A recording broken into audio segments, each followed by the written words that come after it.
Hello everyone, how are you doing? This is MD Tech here for another quick tutorial. In today's tutorial, I'm going to show you guys how to turn on or off Auto Google Sync on your Android smart device. And it may also be iOS, it doesn't really matter, but this pertains to the Google Chrome app, basically the mobile web browser. So this should hopefully be a pretty straightforward process here, guys. And without further ado, let's go ahead and jump right into it. All you have to do is select the three-dotted icon in the top right corner, and you want to select the settings gear button near the bottom of this list. And then you can select underneath View in Google, turn on sync and personalize across devices. Go ahead and select that.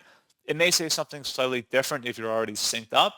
You just would select yes, I'm in order to activate that. Otherwise, you could just come back onto that first option and then just turn off that feature or opt out. So pretty straightforward process on that, guys. And as always, thank you for watching. I do hope I was able to help you out. And I do look forward to catching you all in the next tutorial. Goodbye.